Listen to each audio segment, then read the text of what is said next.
berkongsi kenderaan untuk mengelakkan berlakunya pencemaran udara. Okey, dapat? Dapat. Okey, nanti awak huraikan sendiri sebab masa Ustazah dah habis. Ada pertanyaan tak untuk latihan kita? Tak ada. Okey, kalau tak ada, Alhamdulillah. Nanti untuk yang seterusnya, awak try habiskan untuk sampai muka surat 98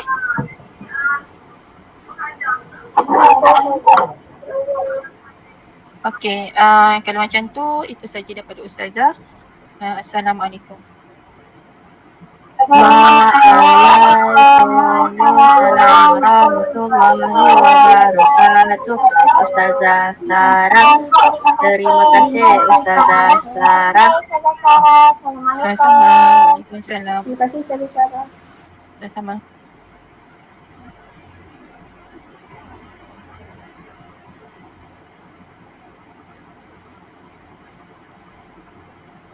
Assalamualaikum warahmatullahi wabarakatuh. Waalaikumsalam warahmatullahi wabarakatuh. Ustaz Firdaus. Kita mulakan kelas kita pagi ini dengan Ummul Kitab Al-Fatihah. A'udzubillahi minasyaitonirrajim. Bismillahirrahmanirrahim. Alhamdulillahi rabbil alamin. Ar-Rahmanir Rahim.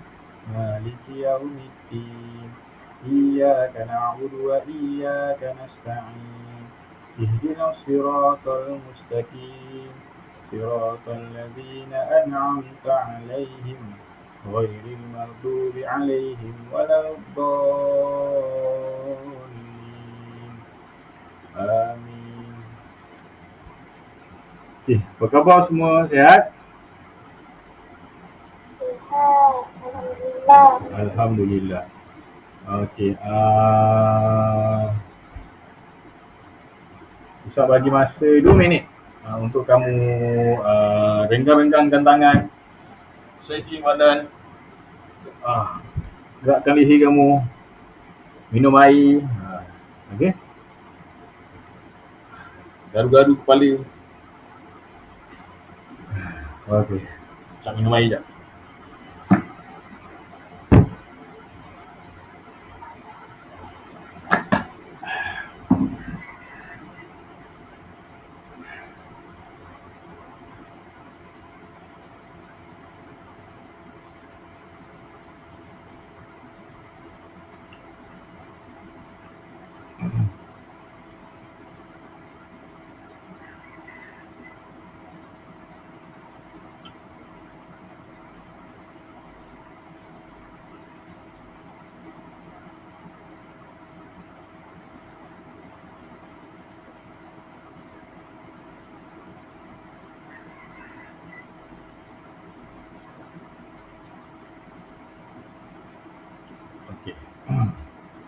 Okey, hari ini kita akan sambung balik tauhid. Okey, yang dah siap, okey, duduk dengan tenang, duduk dengan rehat, duduk tenang. Okey, dari ini semua. Okey, kita akan sambung balik, bukan sambung balik. Kita tak sambung dah. Kita bincang soalan. Kita bincang soalan tauhid. Kita bincang soalan tauhid pada peperiksaan akhir tahun yang lepas. Okey? Tauhid sekali dengan subjek apa? Apa ingat? Tauhid sekali dengan subjek apa kita? Kan kau kongsikan tauhid dengan apa? Subjek tauhid dengan subjek apa? Fiqh. Ya betul. Subjek tauhid dengan subjek fiqh. Cuma fiqh Ustaz tak sentuh lah. Fiqh Ustaz tak bincang soalan fiqh. Fiqh nanti mungkin Ustazah Mardiah akan bincang subjek fiqh dengan kamu. Tapi untuk Ustaz kita bincang subjek tauhid. Okey, pertama sekali Ustaz akan share screen. Nampak tak? Nampak. Okey, Alhamdulillah. Alright. Okey. Ini Ustaz punya.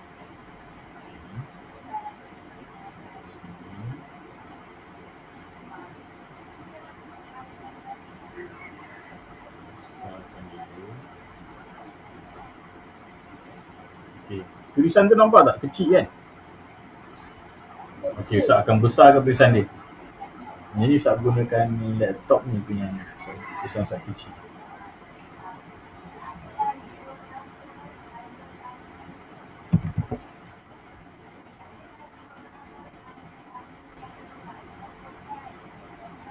Ini Ustaz besarkan dia. Sekejap Ustaz akan besarkan dia.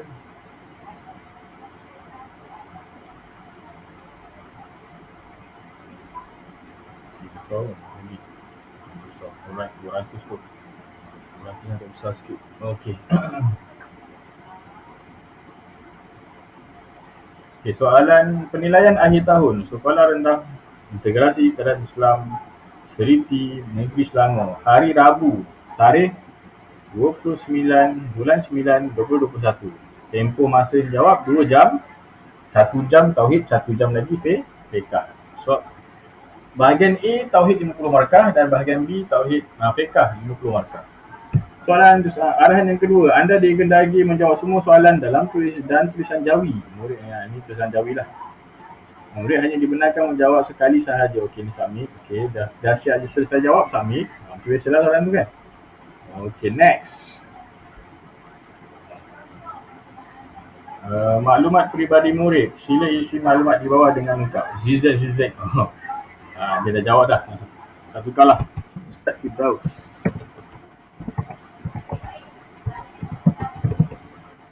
Okey. Kelas ZZZ. Apa tu? ZZZ kelas. 6 Syafi'i.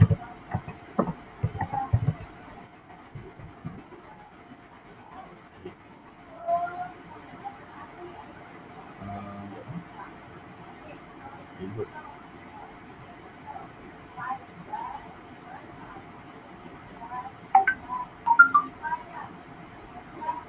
Next. Okey, soalan yang pertama. Soalan objektif ni, soalan pertama. Manakah perkara yang berkaitan dengan contoh di bawah? Manakah perkara yang berkaitan dengan contoh di bawah? Okey, soalan dia, pernyataan dia. Nabi Muhammad, contohnya, Nabi Muhammad dinaungi awan ketika bermusafir ke Syam semasa baginda belum dilantik menjadi Nabi dan Rasul. Okay. Nabi Muhammad belum jadi Nabi lagi. Nabi Muhammad belum dilantik menjadi Nabi. Maksudnya Nabi Muhammad ketika itu belum lagi dia malaikat Jibril peluk dia suruh sebut Iqra. Belum lagi. Waktu tu belum lagi. Nabi Muhammad masih lagi muda waktu tu. Nabi Muhammad dinaungi awan ketika bermusafir ke Syam semasa baginda belum dilantik menjadi Nabi. Ketika Nabi pergi masih dalam remaja, Nabi belum kahwin lagi waktu tu. Ketika Nabi pergi ke Syam, orang lain nampak orang-orang dekat belakang Nabi Muhammad dekat depan tengok ada awan yang sentiasa berjalan ikut Nabi Muhammad. Maksudnya dia jadi redup lah. Dia tak panas. Okey.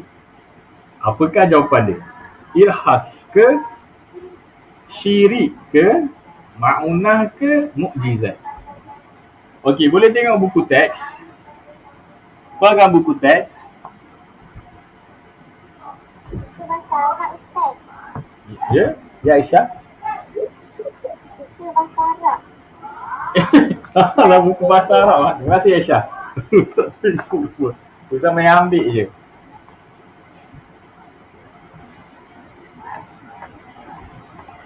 Buku Tauhid, buku bahasa Arab, apalah aku tak beritahu.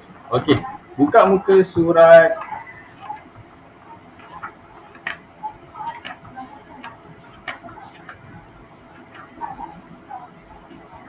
tajuk Irhas Okey, buka muka surat 27.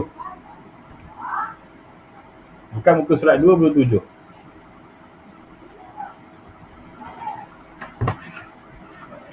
Okey dah? Dah. Okey, muka surat 27. Nombor 1 tu irhas.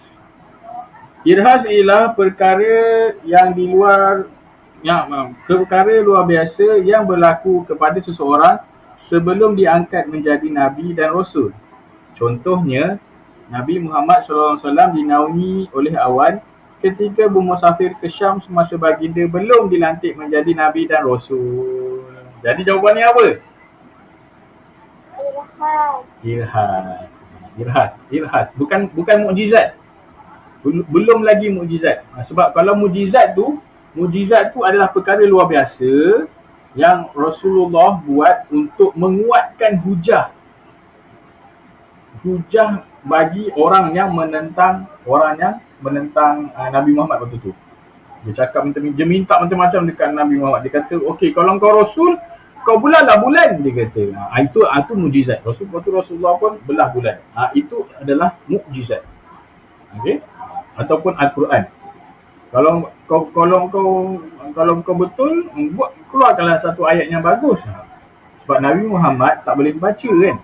Tapi dia boleh keluarkan ayat yang bagus. Sebenarnya bukan Nabi Muhammad yang buat ayat tu. Allah yang buat ayat Al-Quran. Itu mukjizat.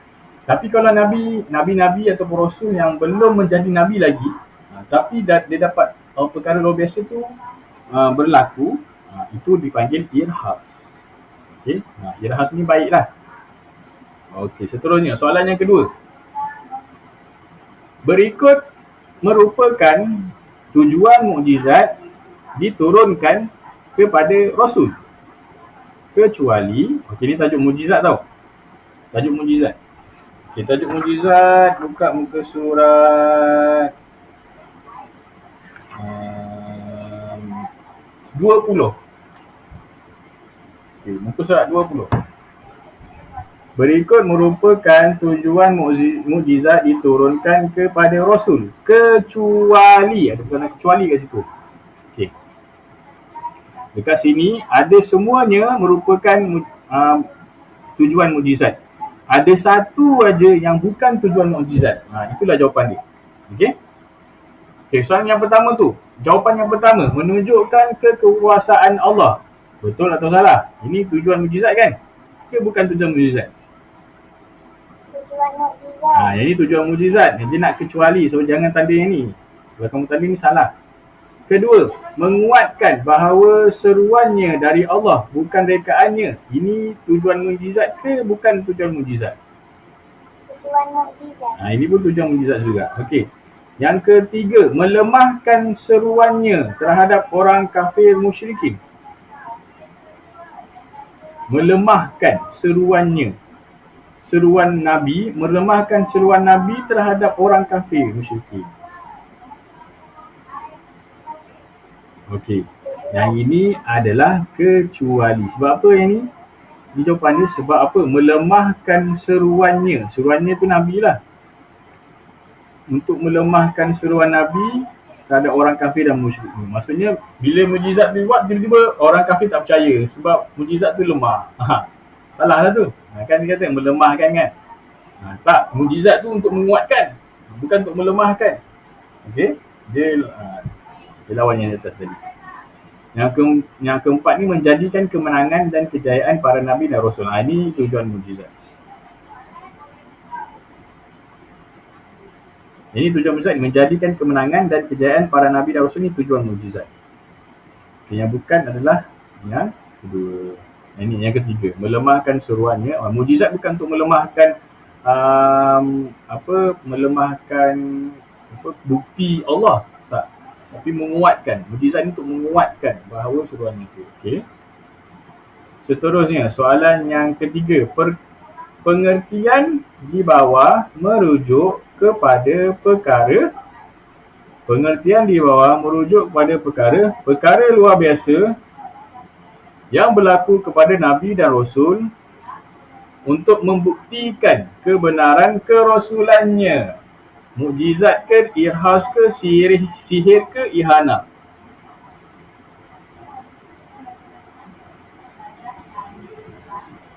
Siapa boleh jawab? Aisyah, apa jawapan dia? Mukjizat. Ya, betul. Mukjizat, bukan irhas. Irhas ni macam tadi tu yang apa? Irhas ni sebelum Nabi jadi Rasul ataupun sebelum Nabi diangkat menjadi Nabi ataupun Rasul. Tapi mukjizat ni adalah perkara luar biasa untuk membuktikan kepada orang kafir yang mukjizat Allah tu betul. Perkara yang ditunjuk luar biasa tu adalah daripada Allah. Ini jawapan dia. Mukjizat. Bagus Aisyah. Seterusnya, soalan yang keempat. Manakah perkara yang berkaitan dengan kenyataan di bawah? Manakah perkara yang berkaitan dengan kenyataan di bawah? Mengaku adanya Tuhan selain Allah, atau mengaku ada sesuatu kuasa lain yang menandingi Allah. Okey, yang ni boleh tengok dekat tajuk Irhas, Karomah, Ma'unah, Istidraj dan Ihanah Sihir. Okey. Apa dia? Dah tengok dah? Apakah jawapan dia agak?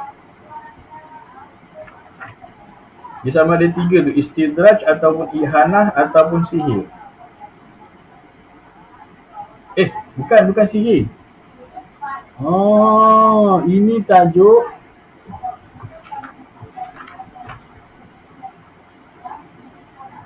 muka surat 33. Cuba baca kat bawah. Syirik ialah meyakini ada yang Tuhan selain Allah atau meyakini ada satu kuasa lain yang menyaingi Allah. Dia sama lebih kurang dia maksud dia. Ya.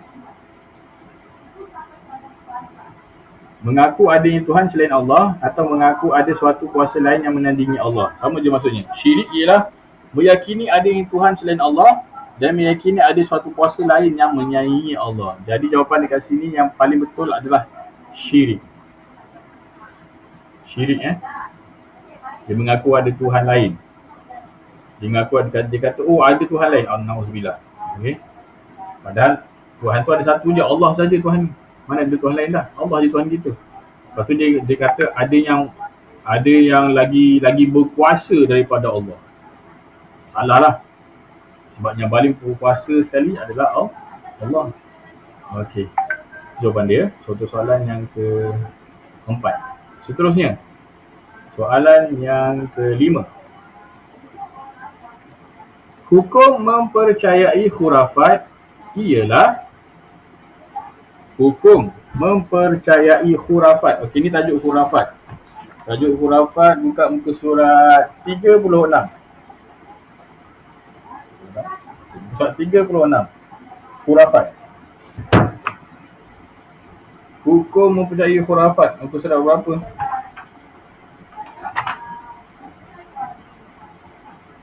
Muka surat 36. Dekat muka surat 36 tu yang bawah sekali. Okey. Apakah hukum mempercayai khurafat?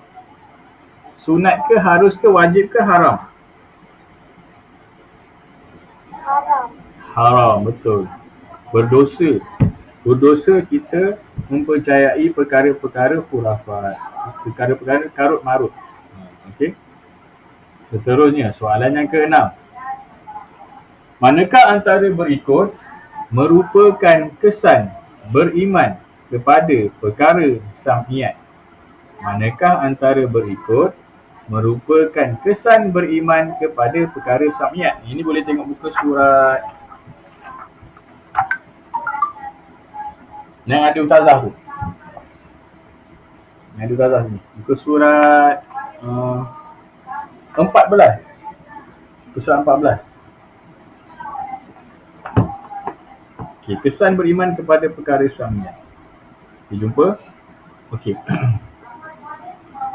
Adakah kesan beriman dengan perkara sam'iyat tu akan membuatkan hidupnya sentiasa gelisah? Adakah begitu?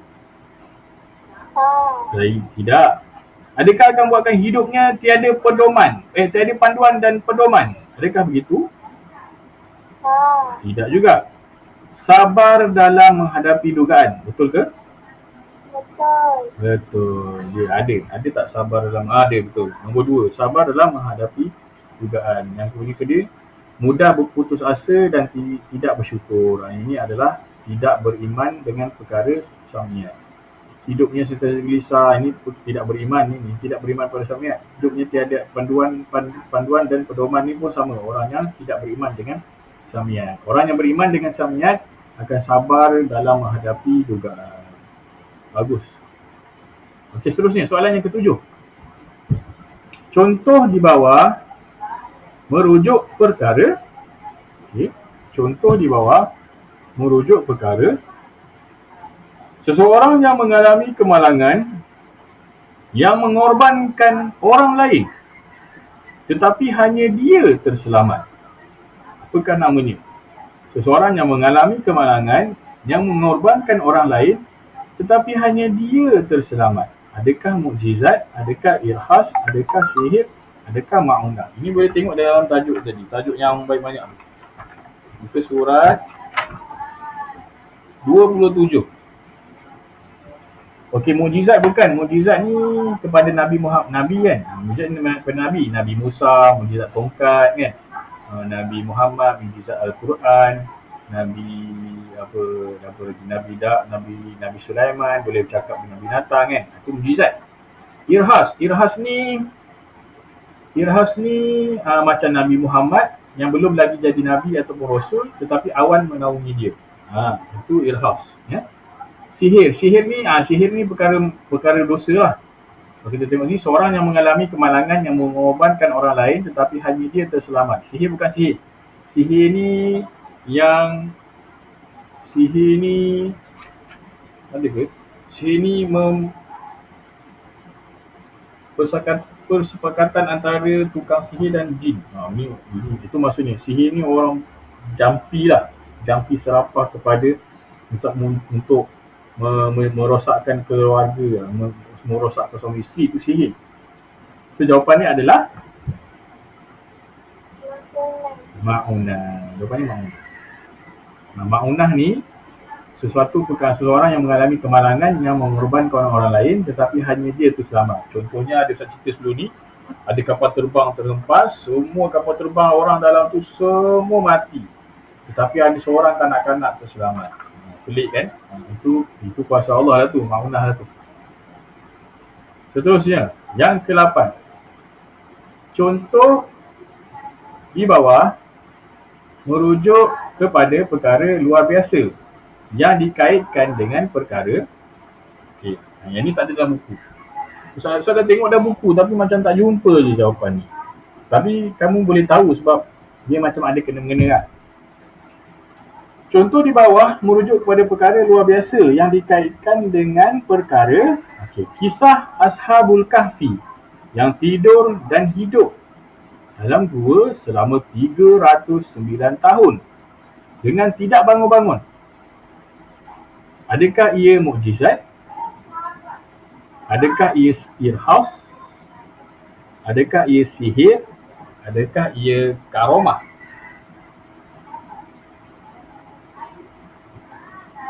Okey.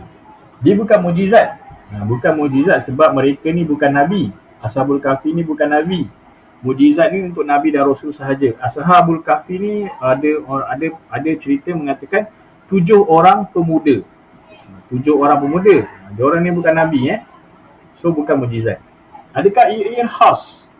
Irhas ni adalah perkara luar biasa yang berlaku kepada orang sebelum dilantik menjadi nabi. So bukan juga. Sebab Ashabul Kahfi bukan nabi. Adakah ia sihir? Sihir lagi teruk. Sihir ni adalah jampi-jampi yang berkaitan dengan jin supaya untuk merosakkan orang, merosakkan keluarga, merosakkan suami isteri. Jadi jawapannya apa? Karomah. Betul. Jawapannya karomah. Bagus Aisyah. Ya betul. Jawapannya karomah. Karomah ni apa? Karomah ni ialah, kalau kita tengok dalam buku teks muka surat 27, karomah ni ialah perkara luar biasa yang berlaku kepada seseorang wali ataupun hamba Allah yang soleh. Hamba Allah yang soleh. Kenapa Ashabul Kahfi, kenapa 7 orang pemuda ni Allah tolong? Kenapa? Sebab 7 orang pemuda ni mereka ni adalah orang yang baik. Mereka adalah orang yang menjaga iman mereka untuk tidak menyembah berhala. Cerita dia macam ni, sebenarnya ada 7 orang pemuda ni. Ada satu kerajaan ni kata siapa yang tak sembah berhala akan dibunuh, kan?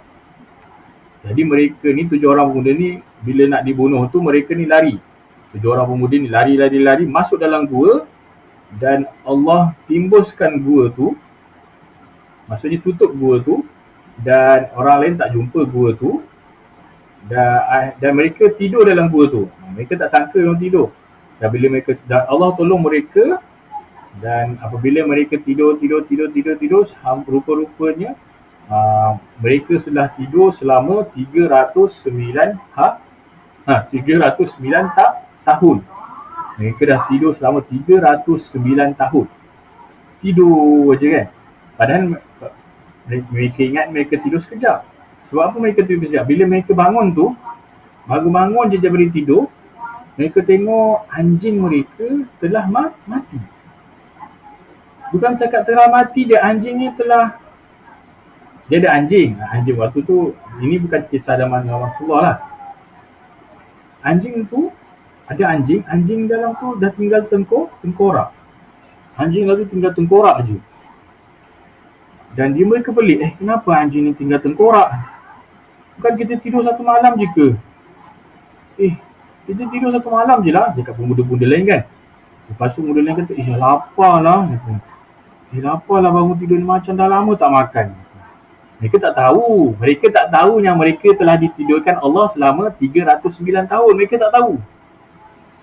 Jadi seorang pemuda daripada tu, tak apalah, biar saya pergi. Saya keluar pergi pasar, kita beli makanan dia. Seorang muda lagi. Jadi seorang muda pun keluar daripada gua tu, dia pun pergilah pasar. Sampai kat pasar, perubahan tu tak adalah ketara sangat sebab zaman tu masih lagi menggunakan teknologi yang sama. Maksudnya tak adalah komputer semua kan. Maksudnya bukanlah dia begitu tengok dah ada komputer, dah ada kereta, tak ada.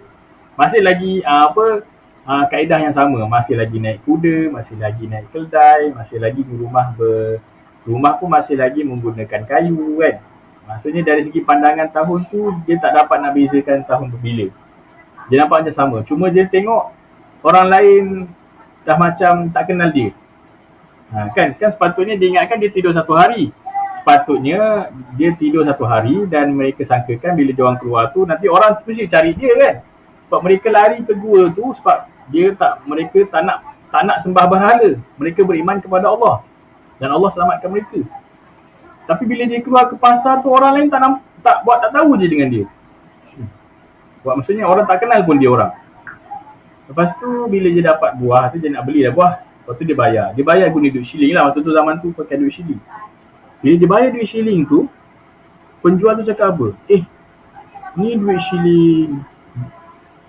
shilling tahun bila ni, dia kata. Ini duit shilling bila ni? Dia kata. Dia pun cakap, duit shilling lah. Duit shilling aku mau ambil semalam kita lah lebih kurang kan, dia kata. Ini duit shilling yang dah lama. Penjual tu cakap, ini duit shilling yang dah lama. Dah beratus-ratus tahun dah. Aku tak nampak duit shilling ni, dia kata. Terkejut pemuda tu, rupa-rupanya mereka telah ditidurkan. Baru mereka tahu yang mereka telah ditidurkan selama 309 tahun. Itulah kisah dia. Mereka pun masih lagi beriman kepada Allah. Itu cerita dia. Itulah panggil karomah. Sebab mereka, kenapa dipanggil karomah? Sebab mereka ni orang yang soleh. Okay, terus masuk ke 9. Pernyataan di bawah adalah pengertian bagi perkara luar biasa yang berlaku kepada pendusta yang mengaku Nabi. Saya ulang. Perkara luar biasa yang berlaku kepada pendusta yang mengaku Nabi. Apakah dia? Ihanah ke, ma'unah ke, sihir ke, istidraj? Okay, boleh tengok muka surat 28. Tengok muka surat 28. Apakah jawapannya? Ihanah ke, ma'unah ke, sihir ke, istidraj? Kalau ihana memang ihana pun. Kita tengok tak ihana? Okay, ihana maksudnya ialah dia tulis kat ni ihana. Maunah lain. Maunah yang tadi Cik cerita tadi. Maunah ni perkara luar biasa, perkara yang berlaku kemalangan, mengorbankan semua orang kecuali dia yang terselamat. Contohnya kan. Itu maunah. Sihir ni adalah jampi ataupun perjanjian dengan jin untuk memusnahkan keluarga, ibu bapa, suami isteri, itu sihir. Istidraj ini kurniaan Allah tidak diredai kepada orang yang zalim dan fasik. Itu istidraj. Macam contohnya Fir'aun. Fir'aun contohnya. Kalau ihanah ni adalah orang yang mengaku Nabi. Dia mengaku Nabi. Padahal dia bukan Nabi pun. Tapi perkara luar biasa berlaku dekat dia. Perkara luar biasa berlaku kepada pendusta yang mengaku Nabi. Tapi jawapan dia ihanah. Jawapan dia. Alright. Seterusnya, soalan yang ke-10. Yang manakah antara berikut padanan mukjizat yang betul? Kamu kena pilihlah. Mukjizat Nabi ni apa dia? Mukjizat Nabi ni apa dia? Mukjizat Nabi ni apa dia? Okey? Okey, tengok. Mukjizat Nabi Daud. Nabi Daud pula. Mukjizat Nabi Muhammad, Al-Quran, betul atau salah?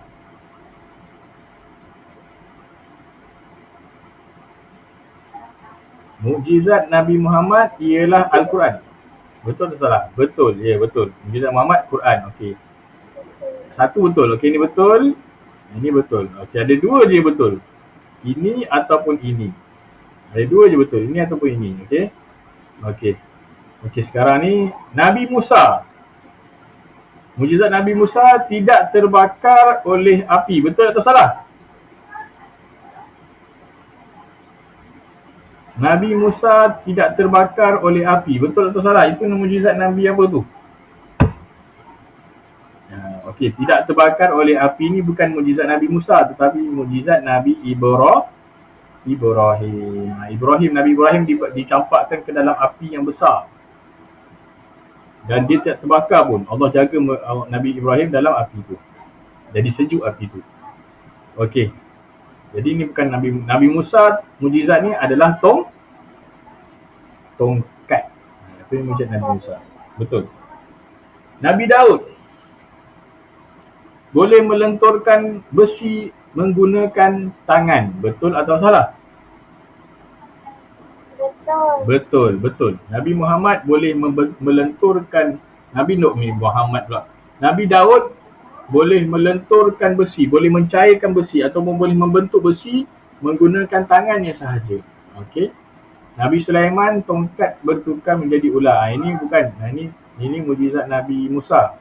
Nabi Sulaiman mukjizatnya boleh bercakap ataupun boleh bertutur, boleh bercakap dengan haiwan, dengan binatang-binatang, dengan serangga.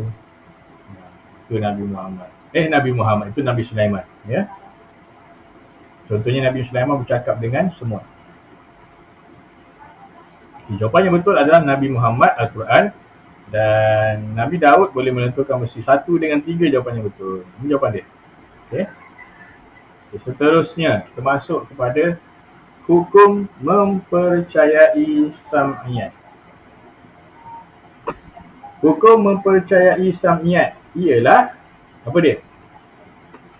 Sam'iyat buka muka surat. Muka surat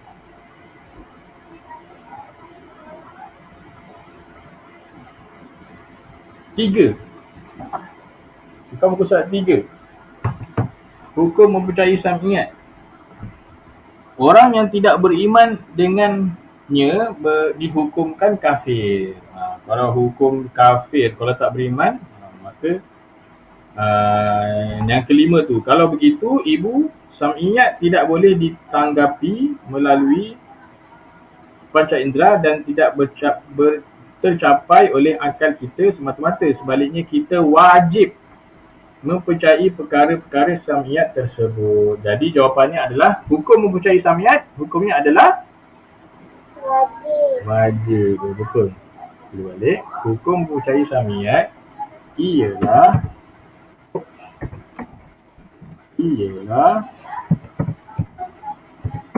wajib.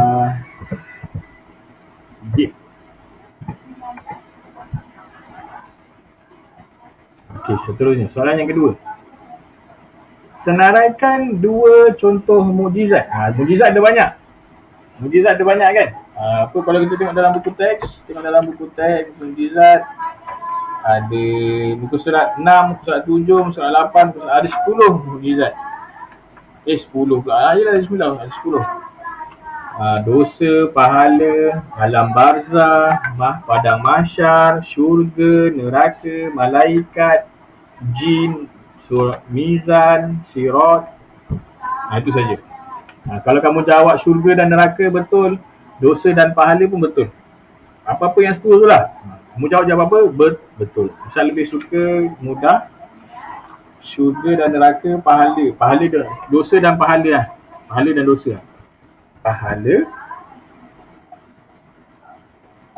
Ustaz kena buat ni. Ustaz kena buat kepala ayat. Sebenarnya tak payah buat kepala ayat pun. Sebenarnya kamu tak payah buat kepala ayat pun. Kamu pilih jawapan je terus. Okey? Sebab yang itu arahan buat kepala ayat tu supaya guru yang menanda tahu soalan yang kamu bagi. Jawapan yang kamu bagi tu soalan yang mana.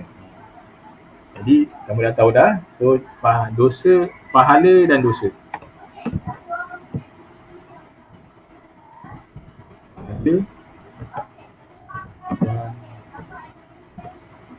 dosa. Pahala dan dosa. Betul lah tu. Kalau kamu tanda, kamu buat ada satu tengok kamu buat dosa dan pahala dosa tak masalah. Betul. Syurga, neraka, betul lah tu.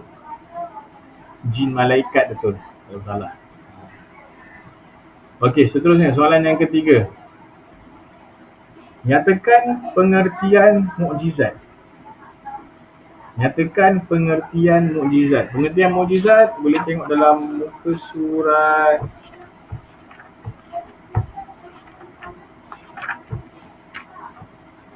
18.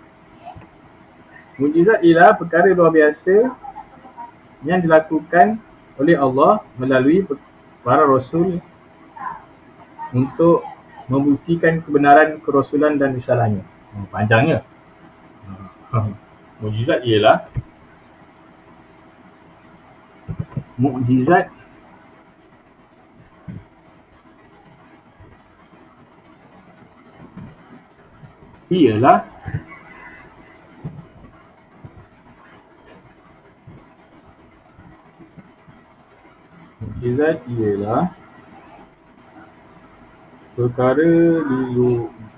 perkara luar biasa perkara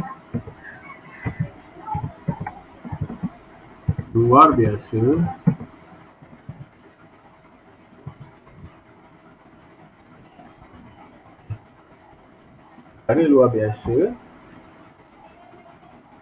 yang dilakukan oleh Allah ataupun daripada Allah lah. Daripada Allah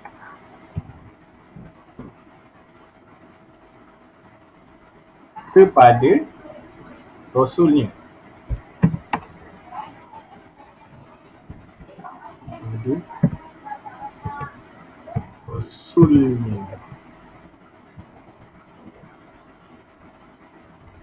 Untuk membuktikan kebenaran kerasulan. Untuk membuktikan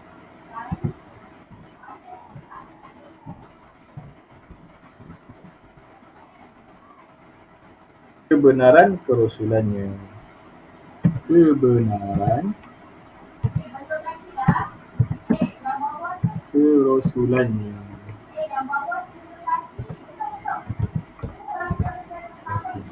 Apa tu? Kerasulan.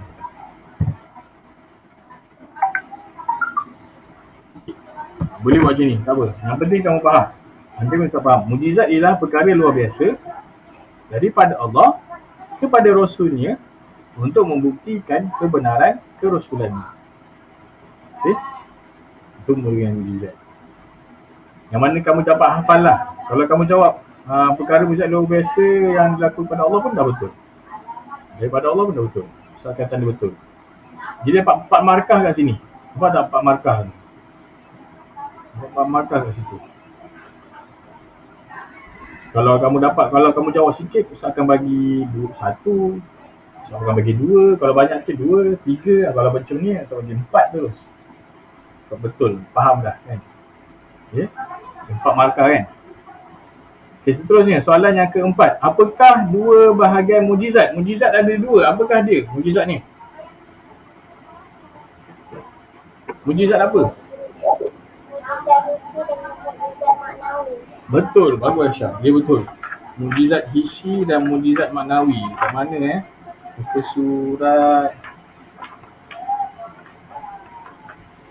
mujizat hissi dan mujizat maknawi. Surat berapa ya? Aktiviti tujuan mujizat. Oh, dekat sini bahagian mujizat muka surat 22. Betul. Mujizat ayah. Apakah ayah jadi perbualan ni? Perbualan ayah. Anak dan ayah. Ayah, apakah bahagian mujizat? Mujizat terbahagi pada 2, iaitu mujizat hissi dan mujizat maknawi. Betul. Kalau kamu buat hissi dan maknawi pun betul. Kalau kamu buat mujizat hissi dan mujizat maknawi pun betul.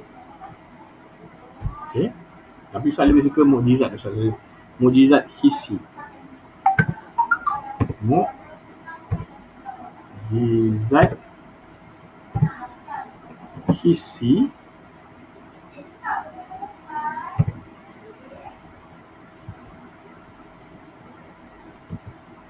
dan mujizat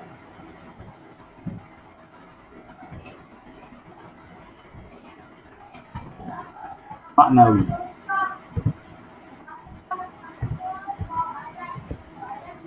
Okey, betul. Ni ada mujizat hissi dan mujizat maknawi. Mujizat hissi ni adalah mujizat yang dapat dirasai oleh panca indera kita. Mata kita boleh nampak, mata, telinga kita boleh dengar macam tu. Mujizat hissi ni pula mujizat yang kita boleh dirasai. Okey. Tapi mujizat maknawi ni kita tak boleh rasai, kita kena kena faham baru kita tahu mujizatnya. Contohnya Al-Quran. Kalau mujizat hissi ni macam tongkat Nabi Musa, tu mujizat hissi lah tu. Yang ni mujizat maknawi ni macam Al-Quran. Okay, seterusnya soalan yang kelima. Senaraikan 2 mujizat Nabi Muhammad sallallahu alaihi wasallam. Okay, boleh tengok dekat muka surat 24. Bawah sekali. Nabi Muhammad, mujizat dia apa?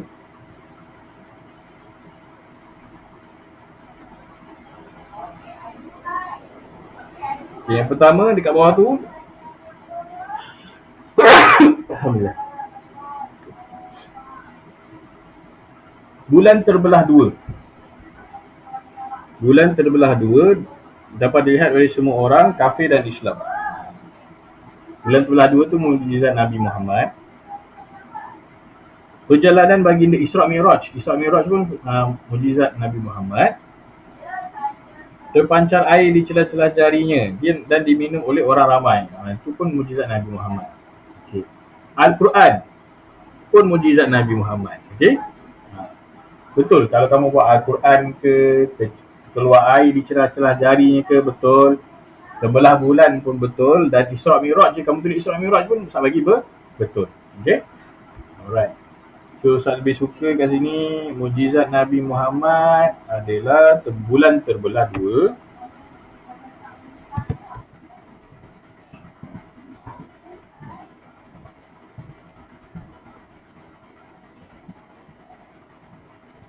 Okay, dan satu lagi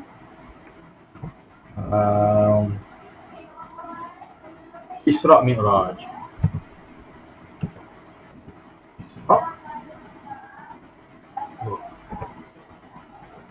Isra' Mi'raj.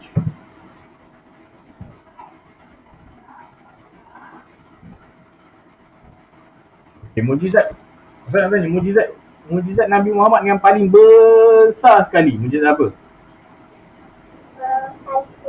Betul, Al-Quran. Sebab apa Al-Quran tu mujizat yang terbesar sekali? Terbesar ni maksudnya terhebat. Mujizat paling hebat sekali adalah Al-Quran. Kita tak boleh nak cakap mujizat paling hebat sekali adalah Nabi Muhammad, mujizat yang terhebat dia bulan terbelah dua. Kita tak boleh cakap macam tu. Sebab kalau buat masa sekarang ni, bukti tu kita tak nampak lagi. Kita tak tengok bulan tu betul ke bulan terbelah dua, tengok bulan tu okey je, tak terbelah pun kan. Itu pasal memang, tapi dari segi hadis betul. Cuma kita tak dapat nak buktikan kepada orang bukan Islam. Kita sebagai orang Islam, kita kena percaya. Satu lagi, yang kita boleh buktikan kepada orang bukan Islam adalah Al-Quran. Ayat-ayat Al-Quran tu tak sendiri sungguh benar. Dan memang Allah cakap, kalau Al-Quran cakap apa? Kalau kau hebat, kau buat ayat Al-Quran. Allah cakap macam tu dekat orang-orang kafir. Sebab Allah tahu jawapannya mereka tidak boleh buat ayat yang sama cantik macam Al-Quran. Cantik tu bukan huruf tu cantik tak. Cantik tu adalah maksudnya.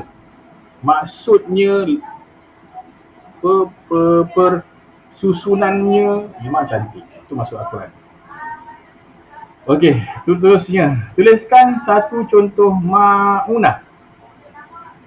Ada kat atas tadi. Contoh ma'unah. Apa dia ma'unah? Berlaku kemalangan yang mengorbankan semua orang kecuali dia yang terselamat, ataupun ada kecuali seorang yang terselamat. Boleh.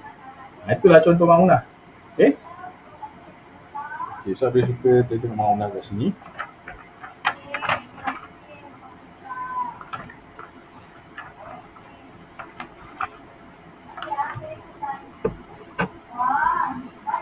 Berlaku kemalangan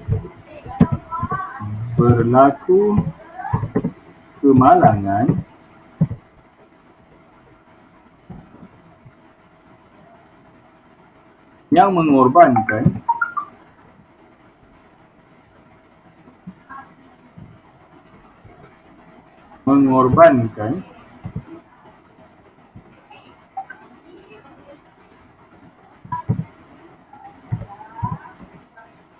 orang lain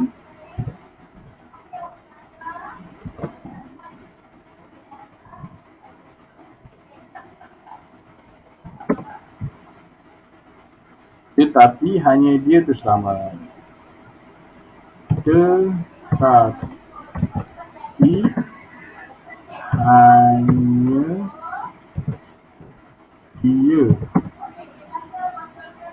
dia terselamat.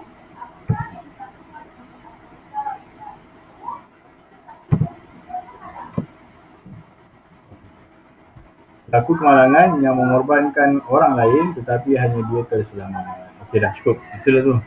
Kalau kamu buat ayat lain pun boleh. Yang penting berlaku kemalangan ataupun berlaku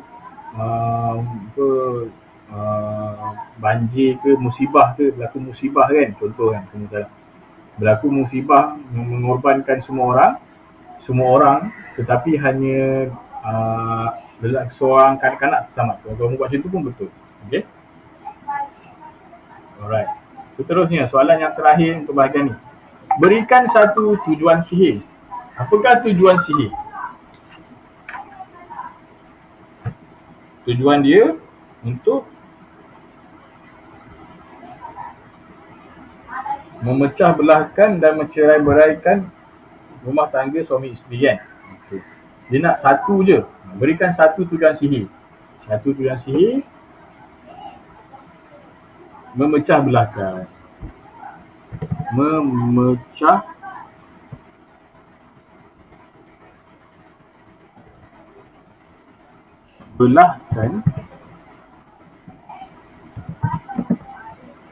Belahkan rumah tangga. Boleh. Rumah tangga pun boleh. Rumah tangga. Ustaz izinkan saya pergi minum air. Silakan.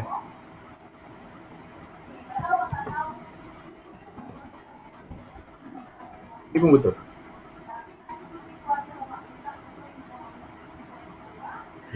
memecah belahkan pun betul, memecah belahkan rumah tangga pun betul. Memecah belahkan suami isteri pun betul. Apa-apalah yang sama maksud. Yang sama maknanya. Ada soalan ke? Soalan. Apa pula?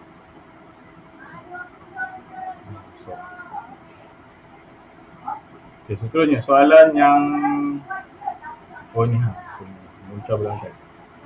Belahkan rumah tangga. Okey.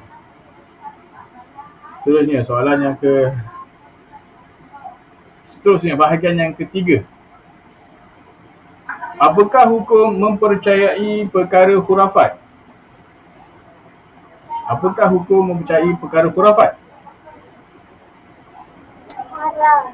Haram, betul. Baguslah haram. Bagus Aisyah. Jawapannya haram. Kenapa haram? Sebab berdosa. Perkara khurafat ni adalah perkara yang karut marut. Perkara yang karut marut yang boleh menjatuhkan iman kita. Jadi haram kita percaya. Contohnya seperti kalau ada macam ada burung gagak kat atas rumah tu, kita cakap ada orang mati lah. Macam tu. Padahal burung gagak tu dia nak rehat. Bukannya dia nak ada orang mati kan. Macam itulah. Salah. Boleh menjatuhkan iman kita. Okey. Seterusnya. Soalan yang kedua. Apakah pengertian irhas?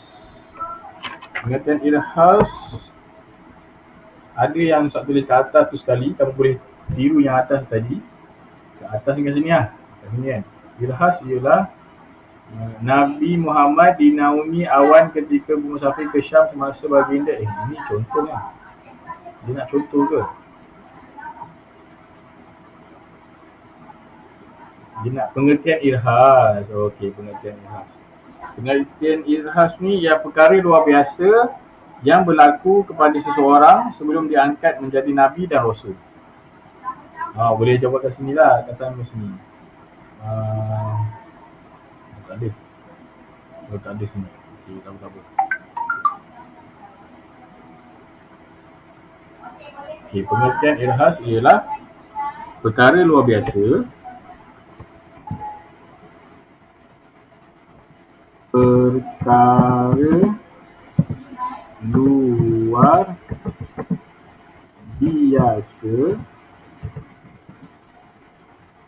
yang berlaku kepada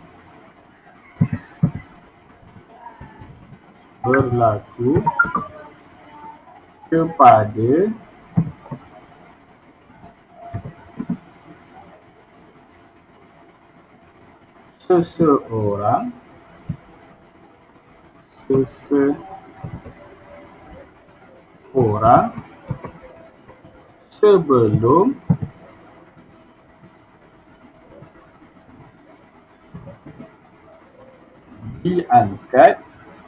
sebelum diangkat sebelum diangkat ataupun sebelum dilantik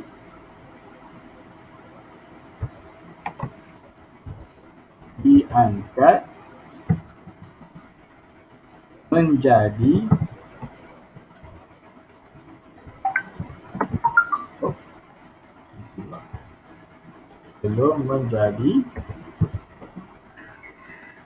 Nabi dan Rasul.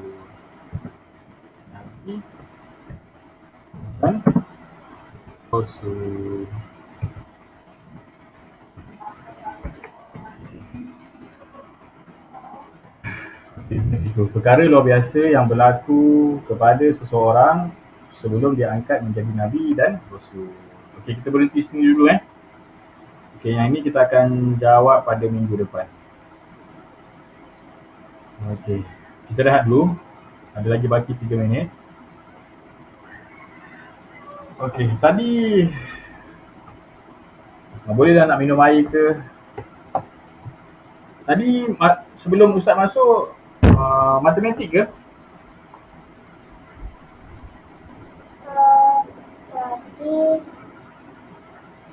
Tadi apa? Puasa Melayu ni? Puasa Melayu. Matematik dah masuk belum? Matematik dah. Itu dah masuk saya. Kamu dah tahu ke markah kamu matematik? Ada tak Ustazah Atikah beritahu markah kamu? Ustazah tak bagi tahu lagi. Ya ke? Tapi Ustazah cakap, ada Ustazah cakap apa-apa? Tahu? Astagfirullahaladzim. Nanti Ustazah bagi tahu lah ya. Sebab Ustazah tak tahu, Ustazah tengok. Itulah. Sekarang Ustazah cakap. Tapi kamu kena mahir lagi matematik. Ustazah tengok matematik ramai lagi yang tak berapa mahir. Jadi mungkin sebab tu kot Ustazah tak beritahu. Tak apa. InsyaAllah nanti lepas ni kamu akan masuk ke sekolah menengah. Sekolah menengah nanti lagi lagi kamu kena mahir dalam bidang asas lah. Okey. Tapi tidaklah Ustaz cakap kamu bagus bidang agama sahaja. Bidang agama pun kamu kena bagus juga, dan bidang akademik pun kamu kena bagus juga. Bidang akademiknya contoh bahasa Melayu, bahasa Inggeris, matematik, sains, itu pun kena bagus juga. Sebab kebanyakan ulama-ulama terdahulu, mereka ni dalam masa mereka dalam keadaan mereka menghafaz Al-Quran, mereka juga mengkaji matematik, mereka juga mengkaji sains. Dan banyak lagi tokoh-tokoh ulama-ulama Islam, walaupun mereka ni bidang dia mengkaji matematik dan sains, mereka juga adalah orang yang hebat dalam bidang Islam, syariah Islam hebat, fiqh mereka hebat, tauhid mereka hebat, bahasa Arab juga mereka hebat. Itu pasal mereka boleh memahami ayat-ayat Al-Quran. Ya. Okey, kita ada masa 1 minit lagi, insyaAllah kita akan rehat sebentar lagi. Okey. Ramai yang dah left. Okey, masa dah habis. Kita jumpa lagi minggu depan semua. Assalamualaikum. Waalaikumsalam warahmatullahi wabarakatuh. Terus, syukran jazilan khairan kasiran ya Ustaz Firdaus. Terima kasih Ustaz. Alhamdulillah.